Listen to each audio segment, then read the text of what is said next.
नमस्कार मित्रों, मैं अवधेश कुमार विश्वकर्मा आप लोग को अपनी क्लास अवधेश कुमार विश्वकर्मा क्लासेज में स्वागत करता हूं। आइए आज हम लोग शुरू करेंगे सुपर टेट गणित, जिसमें चल रहा है संख्या वृद्धि। इसमें सभी टाइप के क्वेश्चनों का शामिल किया गया है। जिसमें पहला टाइप है प्रथम 20 सम संख्याओं का योगफल क्या होगा। तो इसके लिए हम लोग हल करेंगे भाई। इसका एक सूत्र होता है। सूत्र क्या होता है भाई? n ब्रैकेट में n प्लस 1। ठीक है, n क्या है? नंबरों की संख्या। तो कितने संख्या भाई? 20 संख्या है। तो यहाँ होगा 20 और 20 प्लस 1। तो 20 और गुणे 20 और 1 21। तो 20 का गुणा जब 21 में हम लोग करेंगे तो 20 का जब गुणा 21 में करेंगे तो आएगा 420। ठीक भाई, ये इसका आंसर होगा। अगला है प्रथम 20 विषम संख्याओं का योगफल। अब विषम संख्या के लिए आप लोग को सूत्र याद होना चाहिए। इसका होता है n square. n square, n माने नंबरों की संख्या भाई, यानी 20 का स्क्वायर। तो 20 विषम 400 होगा। 20 गुणे 20 यानी कि 400। ठीक भाई, इसका आंसर हो गया 400। अगला है 1 का वर्ग प्लस 2 का वर्ग प्लस 3 का वर्ग प्लस 4 का वर्ग, ऐसे ऐसे करके लास्ट में है 20 का वर्ग। इसमें कह रहा है कि संख्याओं का योगफल क्या होगा भाई। ठीक है, तो यानी वर्गों के लिए आप सूत्र याद कीजिए। वर्गों के लिए लगातार संख्याओं की वर्गों का योगफल, तो यह वर्गों का योगफल। इसके लिए एक सूत्र होता है n ब्रैकेट में n प्लस 1 और दूसरे ब्रैकेट में 2n प्लस 1 और पूरे के बटे 6 होगा भाई। ठीक है, n माने नंबरों की संख्या। यहाँ होगा 20 और 20 और 1 21 और यहाँ हो जाएगा 2 n, यानी n तो 20 है, तो 20 दूनी 40 और 1 41 होगा भाई, और पूरे के बटे 6। अब 6 को हम लोग क्या लिख सकते हैं भाई? यहाँ लिख सकते हैं 20 गुणे 21 गुणे 41 पूरे के बटे, इसको लिख सकते हैं 2 गुणे 3। तो 3 सते 21 हो जाएगा और 2 से हम लोग काटेंगे अगर इसको, 2 दाएंगे 20। अब आपस में गुणा कर लीजिए। ठीक है, 10 गुणे 7 और गुणे 41। ठीक है, चलिए गुणा करते हैं भाई। तो 7 एक कम 7 और 7 चौक 28। ठीक है, और बचा क्या? 10। तो जब 10 का इसमें गुणा होगा तो भाई 0 लग जाएगा। 2 8 7 और 0। ठीक है भाई, इसका हो गया योगफल। ठीक, अब अगला क्वेश्चन। अगला टाइप है 1 का क्यूब प्लस 2 का क्यूब प्लस 3 का क्यूब प्लस 4 का क्यूब, ऐसे ऐसे करके लास्ट में है 10 का क्यूब का योगफल क्या होगा। अब इसमें भैया वो अगला था, पिछला था वर्गों का, यह है घनों का। तो इसके लिए आप लोग को एक सूत्र याद करना होगा घनों के लिए। ठीक है, घनों के लिए इस सूत्र आपका है क्या भाई? n ब्रैकेट में n प्लस 1 और पूरे के बटे 2 का होल स्क्वायर।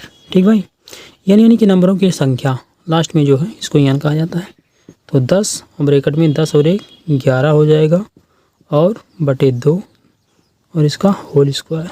तो अंदर इसको काट सकते हैं। 2 से 2 पचे 10, 5 आ गया और 11 पचे 55 हो जाएगा भाई, 55। अब इसका हम लोग क्या करेंगे? Whole square. तो इसमें आसान होता है भाई, 55 गुणे 55। ठीक है, यानी 55 का जब हम लोग वर्ग करेंगे तो यहाँ लिख सकते हैं 5 पचे 25 और इसके आगे का गुणा। ठीक है, 5 छक 30। तो 30 25 इसका आंसर हो जाएगा। आइए हम लोग शुरू करते हैं भाई विभाज्यता के नियम। जैसे 2 का विभाज्यता का नियम क्या है? इकाई के स्थान पे 0 हो या 2 से या 4 हो या 6 हो या 8 हो। ठीक है भाई, ये अंक होना चाहिए इकाई के स्थान पे। 3 के लिए हम लोग देखते हैं। 3 में क्या होगा? जितना भी नंबर दिया रहेगा, अगर नंबरों की संख्या यानी नंबरों को अगर हम जोड़ते हैं और जोड़ने के बाद, ठीक है, अगर तो 3 से कट रहा है तब तो भाई 3 से विभाज्य होगा, अन्यथा नहीं होगा। 4 के लिए नियम है कि लास्ट के 2 अंक, कोई भी संख्या दिया है, कोई भी संख्या दिया, लास्ट का 2 नंबर अगर 4 से कट रहा है, ठीक है, तभी वो 4 से विभाज्य होगा, अन्यथा नहीं होगा। तो 5 के लिए नियम का क्या कहता है कि इकाई स्थान पे 0 हो या 5 हो। तभी वो 5 से विभाज्य होगा, अन्यथा नहीं होगा भाई। 6 के लिए नियम कहता है कि 2 से भी पूरा पूरा कटना चाहिए और 3 से भी पूरा पूरा कटना चाहिए। अगर जो नंबर दिया है वो 2 से और 3 से दोनों से कट रहा है, ठीक है भाई, तभी वो पूरा पूरा 6 से विभाज्य होगा, अन्यथा नहीं होगा। आइए अब हम लोग देखते हैं 7 से विभाज्यता का नियम। 7 से विभाज्यता का नियम क्या कहता है, कोई भी नंबर यदि लगातार 3 3 3 2 जोड़ा बनाता है, ठीक है, बनाता है, तो वह 7 के साथ साथ 11, 13, 37 और 1001 से भी विभाज्य होगा। अब 3 3 के 2 जोड़ा कैसे, आइए हम देखते हैं कैसे भाई। 3 3 का 2 जोड़ा, जैसे कोई भी संख्या है 1 4 3 4 5, फिर 3 4 5, ये हो गया। अब आगे कुछ भी आप लोग कर सकते हैं, जैसे 5 6 7, फिर वही 5 6 7, ठीक है, जैसे 8 9 7 8 9 7, 3 3 का भाई, ठीक है, 3 3 का। अब आप लोग समझ गए होंगे। इसी में दूसरा स्टेटमेंट कहता है कि कोई भी नंबर यदि लगातार 6 बार लिखा हो तो वह 7 के साथ साथ 11, 13, 37 और 1000 से भी विभाज्य होगा। अब इसके कहने का मतलब कि कोई भी नंबर हो और वो 6 बार लिखा हो, जैसे 1 2 3 4 5 6, 1 2 3 4 5 6, ठीक है, 1 2 3 4 5 6, ठीक है। इसको आप 7 से भाग देंगे तो पूरा पूरा कट जाएगा। उसके साथ 11 से भी कट जाएगा, 13 से और 37 और 1000 से भी कट जाएगा, कोई भी नंबर अगर 6 बार लिखा हो तो, ठीक है भाई। अगला स्टेटमेंट कहता है कि जहाँ पर लगातार 2 2 का 3 जोड़ा बना हो वह 7 के साथ 13, 37 से विभाज्य होगा, ठीक है। जैसे कहने का मतलब क्या है, जहाँ पर लगातार 2 2 का 3 जोड़ा, जैसे मान लीजिए 2 2 का मतलब 3 13 हो गया, फिर यहाँ भी 13 होना चाहिए, ठीक है, फिर यहाँ पे 13, मान लीजिए 14 है तो 14 भी 3 बार लिखा होना चाहिए, ठीक है, तभी का 2 2 का, ये देखो 2 2 का 3 जोड़ा, 1 2 3 जोड़ा हो गया भाई। यहाँ भी देखिए 1 2 और 3 जोड़ा, कोई भी नंबर हो अपने आप को भाई 3 बार लिखा हो, जैसे 1 2 3, ठीक। तो ये 7 के साथ साथ 13 और 37 से भी विभाज्यता के नियम पर कुछ महत्वपूर्ण प्रश्न। तो आइए हम लोग देखते हैं पहला क्वेश्चन क्या कह रहा है। पहला कह रहा है कि निम्न में से कौन सा 2 से विभाज्य होगा। तो 2 के नियम हम लोग क्या करेंगे भाई, याद करेंगे फट से, कि लास्ट में क्या होना चाहिए, 0 होना चाहिए या 2 4 6 8 होना चाहिए। तो यहाँ तो 1 है तो ये होगा नहीं इकाई के अंक पे, यहाँ 3 है ये भी नहीं होगा, यहाँ 7 है ये भी नहीं होगा, 0 है, चाहे 0 हो 2 हो 4 हो 6 हो 8 हो, ठीक है भाई, तब 2 से विभाज्य होगा, अन्यथा नहीं होगा। तो 3 का नियम क्या कहता है, निम्न में से कौन 3 से विभाज्य होगा। तो 3 का नियम का क्या कहता है भाई, कि संख्याओं का योग अगर 3 से कट रहा है तो 3 से विभाज्य होगा, अन्यथा नहीं होगा। तो 7 और 1 8, 8 और 7 कितना होगा भाई, 8 7 15 और 5 20, ये भी नहीं कटेगा भाई।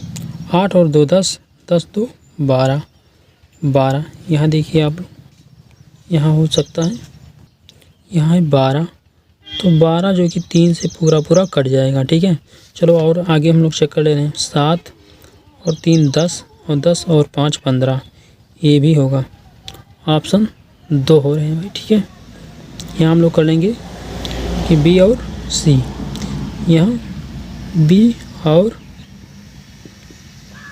सी दोनों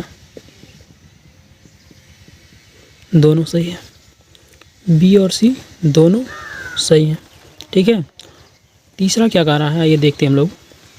तीसरा कह रहा है निम्न में से कौन 4 से पूरा पूरा विभाज्य होगा। 4 का नियम कहता है कि लास्ट के 2 अंक अगर 4 से कट रहा है तो पूरा पूरा 4 से कटेगा भाई। तो यहाँ देखिए 0 2 कटेगा नहीं, यहाँ भी देखिए 71 ये भी नहीं कटेगा, ठीक है, 2 कैंसिल हो गया। और 70, अगर हम लोग 70 में 4 से भाग दें तो 4 1 कम 4 और बचा 4 3 7, तो 30 बचेगा, 30 कटेगा नहीं 4 से भाई। 30 जो कि 4 से कटेगा नहीं, क्यों 4, ठीक है भाई। अगला है 80, 80 जो कि 4 से पूरा कट जाएगा, तो ये होगा इसका आंसर। चौथा देखिए क्या कह रहा है, निम्न में से कौन 5 से विभाज्य होगा। तो 5 का नियम क्या कहता है कि लास्ट में 5 हो या तो 0 हो भाई, ठीक है। तो देखिए 5 यहाँ भी है और 0 यहाँ है, यहाँ भी 0 है, तो ये सभी, ठीक है, सभी क्या है 5 से पूरा विभाजित होगा। अब देखिए अगला 5वां क्वेश्चन क्या कह रहा है, देखिए 1 2 3 4 5 6, 6 बार 8 है तो किस संख्या से विभाज्य होगा। तो इस नियम को भी पीछे हम लोग बताए हैं कि ये 7 से भी कटेगा, 11 से, 13 से और 37 और 1000 से, यानी कि सभी से कटेगा भाई।